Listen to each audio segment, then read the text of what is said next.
মাম্মু? পাপার টাকা নেই? আল্লাহ, কি করে কিনবে?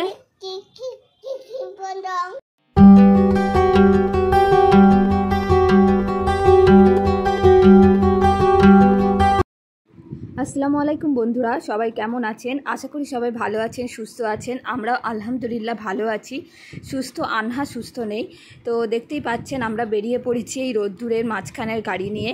এতটা পরিমাণ রোদ বন্ধুরা, গা মানে মুখ শুকিয়ে যাচ্ছে। চোখে তো যেহেতু সানগ্লাস পরেছি বলে চোখটা একটু রোদের হাত থেকে রক্ষা পাচ্ছে, কিন্তু পুরো শরীর, বডি, পা সব কিছু যেন জ্বলে যাচ্ছে, এতটা পরিমাণে বাইরের রোদ। এই তো সবে মার্চ মাসের শেষ, এখনও এপ্রিল, মে, কীভাবে যে এই রোদের মোকাবিলা করব আমরা ভেবে পাচ্ছি না, কিন্তু কিছু করার নেই। এখন ঈদের সিজন, আর তাছাড়া আরও টুকিটাকি কাজের জন্য আজকে বেরিয়েছি। কেন বেরিয়েছি না বেরিয়েছি দেখতে হলে অবশ্যই ভিডিওটা দেখতে হবে। এটা হচ্ছে অঙ্কুরহাটির রাস্তা। দেখুন এত সুন্দর লাইটিং হবে বলে চারিদিকে শুধু বাঁশের মানে কাঠামোগুলো হয়েছে, এখনও লাইটিং হয়নি।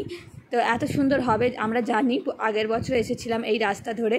লাইটিংটা খুব সুন্দর, দুর্দান্ত হয়। যদি আনহাকে নিয়ে ঈদের সময় বেরোতে পারি অবশ্যই দেখাবো। দেখতে দেখতে আমরা ডোমজুড়ে পৌঁছে গেছি। আর এইটা কোন রাস্তা, কোন জায়গাটা জানেন?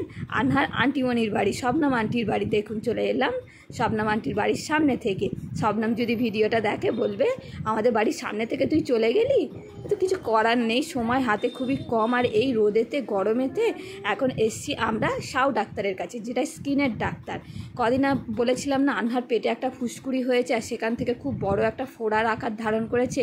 তো বাচ্চার রোজ ডেইলি রাতে জ্বর আসছে জানেন।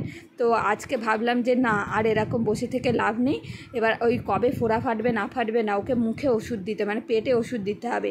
তো সেই জন্য আমাদের এখানকার সবাইকে জিজ্ঞাসা করে জানা গেল যে এই চামড়ার ডাক্তার হিসাবে সাউ ডাক্তারই বেস্ট। আনহাকে আমরা কি বলে নিয়ে বেরিয়েছিলাম জানেন? যে ফুমা বাড়ি যাব, কারণ ওকে ডক্টরের কাছে নিয়ে যাব বললে ও খুব কাঁদছিল, কারণ ও জানে যে ওর পেটে একটা ফোড়া হয়েছে, আর সেটার দরুন ডক্টরের কাছে গেলে ডক্টর প্যাঁক দেবে বা কিছু দেবে, সেই ভয়টা। তো ওকে বলেছি ফুমা বাড়ি যাবো। আর এখানে বসেই বলছে মাম্মি এটা ফুমা বাড়ি? এটা কোথায় ফুমা বাড়ি? এখানে কোথায় এনেছো তুমি আমাকে? আর আমি বলছি এত গরম বন্ধুরা যে কি বলবো। যাই হোক, অনেকক্ষণ দাঁড়ানোর পর আমাদের ডক্টর দেখানো কমপ্লিট। আর সিট এত গরম হয়ে গেছে, বসতে পারা যাচ্ছে না। এই গরমেতে একটুখানি রোদেতে বাইকটা ছিল, গরম আগুন হয়ে গেছে সিটটা। ইফতারির জন্য বাড়ি থেকে একটু ফল কিনতে বলেছিল, কিন্তু এখানকার ফলের কোয়ালিটিটা সেরকম ভালো ছিল না বলে শুধু আপেলটাই কিনলো আন্নার পাপা। তারপর বললো বাঁকড়া থেকে পরে কিনে নিয়ে আসবে। আর সত্যি কথা বলতে আমাদের দাঁড়ানোর একটুও মানে ক্ষমতা নেই, এত রোদের তেজ, মানে এত।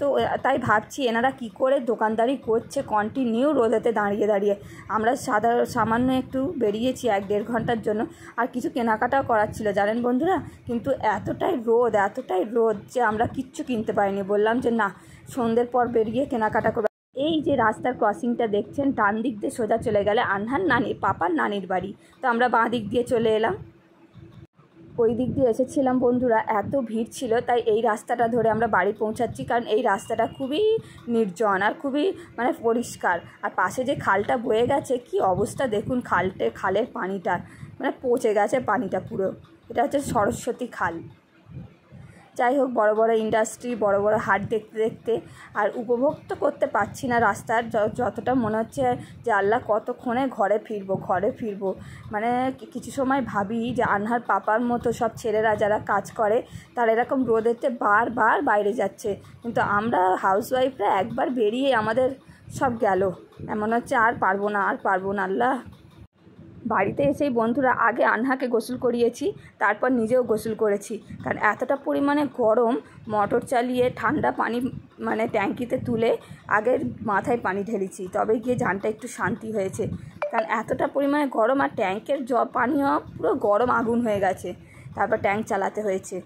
আর এখানে দেখুন আনহা বললো আমাদের একটা বিখ্যাত গাছ আছে, সেই গাছটাই জল দেবে। ওই যে একটা গাছ আছে আমাদের বাড়িতে, একটা গাছে ওর দাদিমাও পানি দেবে, ও পানি দেবে, গাছটা মরেই যাবে। আরে উপচে দিল পুরো। চলে আসো, অনেক দেওয়া হয়ে গেছে গাছে পানি। বসো, এখানটা করে বসো, এবার মাথাটা মুছে মাথাটা মোছো, তুমি মোছো। আচ্ছা মাথাটা তুমি মোছো ভালো করে ঘষে মোছো। পারে না নিচে নামো, বসো এখানে বসো। আজকে আন্নাকে পুরো ছেলেদের মতো জামা পরিয়ে দিয়েছি, এত গরম বন্ধুরা। দেখুন রোদের তেজ কত, ওই জন্য ওকে হাত কাটা গেঞ্জি। কি নেবে? ওটা কি, এটাকে কি বলে? রং খেলা পিচকারি বন্ধুরা, ও পিচকারি চাইছে, ওই ফোনে দেখেছে পিচকারি সব এখন হোলির শর্টস হচ্ছে তো পিচকারি বাইরে দেখতে পেয়েছো তো পাপাকে বলবে তো যে পাপা আমাকে একটা পিচকারি কিনে দাও আর দিয়ে আমাদেরকে সবাইকে ভিজিয়ে দেবে, দরকার নেই বাবা। বসন্ত এসে গেছে তো সত্যি বসন্ত, কাগজ ফুলগুলো বন্ধুরা। হ্যাঁ মাম্মু পাপার টাকা নেই, আল্লাহ কি করে কিনবে? আরে বাচ্চা পাপার টাকা নেই, তুমি নানাকে বলে দাও, মামাকে বলে দাও পাপার পয়সা নেই। কত বোঝে দেখেছেন বন্ধুরা আমার মেয়ে, নিজে থেকেই বলছে পাপার পয়সা নেই। মেয়েরা বাবাদের অনেক বোঝে বন্ধুরা, সত্যিকারের বন্ধুরা এটা ঠিক কথা, মেয়েরা বাবাদের বেশি বোঝে তাই না? মেয়েরা অনেক কিছু স্যাক্রিফাইস করে, অনেক কিছু করে, আর পাপার বা মানে হাজব্যান্ডের বা যে কোনো মানে যার উপর ডিপেন্ডেন্ট তাদের কিছু হলে বা সমস্যা হলে মেয়েরা ঠিক বোঝে যে এটা এই সময় এই করা উচিত না, এই সময় ওই করা উচিত না, যেটা নেই হবে না।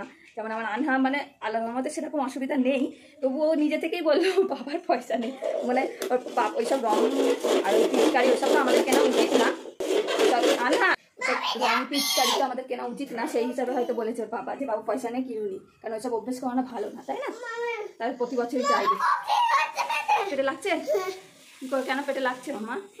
ওই ফুসকুড়িটার জন্য তুমি কিনা এই করি না বললে পাপার পয়সা নেই, আবার চুপা চুপ চা জেন্টস চা এইসব কেন বলছো? নাটক ওই সব খাচ্ছে বলেই তো ফোড়া হচ্ছে, এই গরমকালে ওইসব খেলেই ফোড়া হবে। খুব রোদ, বসো এখানে, বসো নিচে বসো, আর বসো এখানটা করে বসো, চুলটা আঁচড়ে দিই, এখানে সর আসো, রোদ আসছে মামা, আসো বুঝেছো তো, আসো চুলটা আঁচড়ে দিই নাহলে ঘেঁটে যাবে, আনার হেয়ার কাট করাতে হবে ঈদের, তাই সর আসো মামা, সরে আসো না।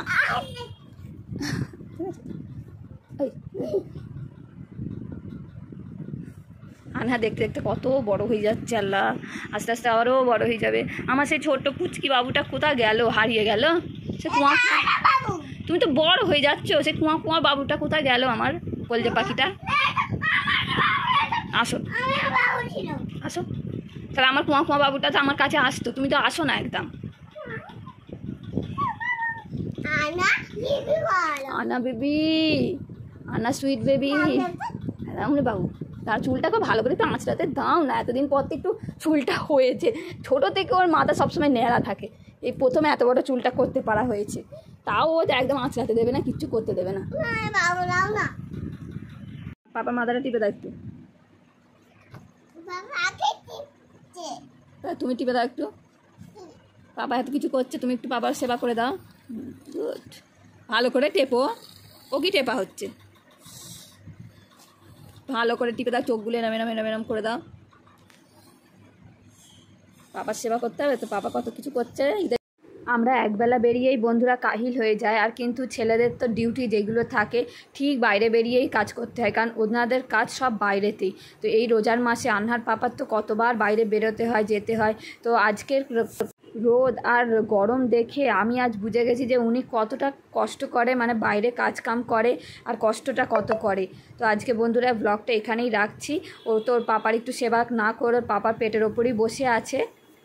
আর বন্ধুরা খুব ভালো ভালো ধামাকাদার ব্লগ আসতে চলেছে, আপনারা দেখতে মিস করবেন না। রোজকার আমরা খুব ভালো ভালো ব্লগ আপনাদেরকে দেব, আর শপিংয়ের যা যা হবে তা সব কিছু শেয়ার করব। সবাই ভালো থাকবেন, সুস্থ থাকবেন, আল্লাহ হাফেজ।